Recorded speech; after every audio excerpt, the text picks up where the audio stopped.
Hi, this is T.H. Culhane, KC6MBN, amateur radio license, general class, and I'm also one of the founding directors of Solar City Solutions, a nonprofit organization that brings biogas and other small-scale renewable energy and waste management solutions to communities in need around the world, and a professor of environmental science at Mercy College, building our Center for Sustainable Practice. And it's the shortest day of the year right now, December 21st, 2013, the winter solstice. I'm about to leave for home in Germany to have Christmas with my family, and I found this really great kit for a Christmas present for my son Killian, who's 5 years old. This is the SpikenZeeLabs.com telegraph decoder kit, which I got at Micro Center in Yonkers off Central Avenue here in New York, and it comes completely unsoldered, and you have to solder it together and assemble it. It comes in pieces and you put it together, and it's really fun because it enables you to teach Morse code in a very interactive way.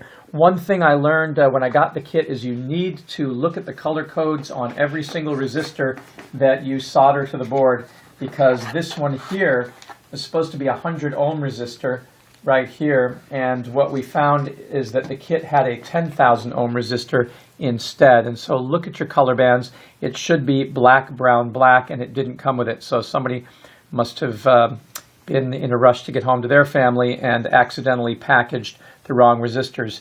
So I had to get over to Radio Shack and get a kit. And I think you should always have a bag of variable resistors of every kind, so that if something like that happens, you get the right resistors. But make sure that you read the schematic, that you read the plans, and double check everything so you know you have 470 ohm resistors lining up here, and that you've got the 100 ohm resistor going in where it needs to go, and the 10 kilo ohm resistors here. So make sure you have the right resistors before you start. Don't be fooled, because this was the unique resistor that should have gone in that unique location, but the color bands were wrong. Actually, it was a 100,000 ohm resistor, and it should have been just 100 ohm, not 100,000.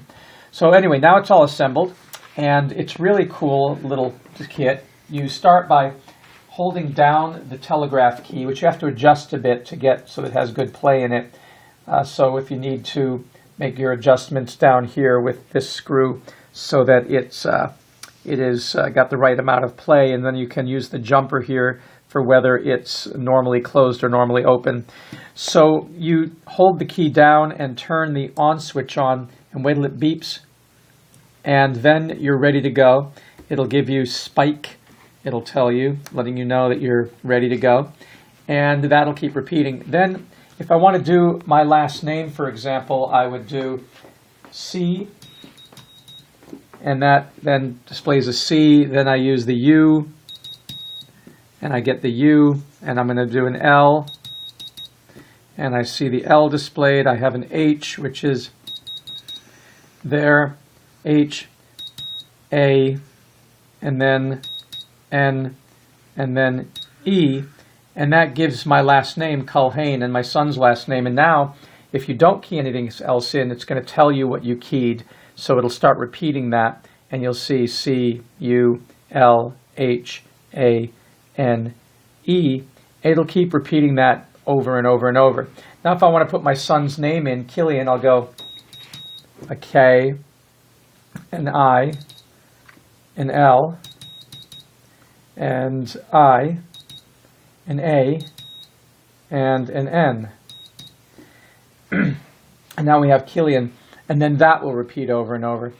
Now, when I was doing my ham radio general class license, I started with my basic license. I had to do 5 words a minute decoding of Morse code, and then I got up to 11 words a minute, which is the general class license. And I didn't go further. 20 words a minute would have been advanced, and I didn't get up to that level, but it's a lot of fun, and we didn't have this tool when I was doing this. This was in the early 1990s.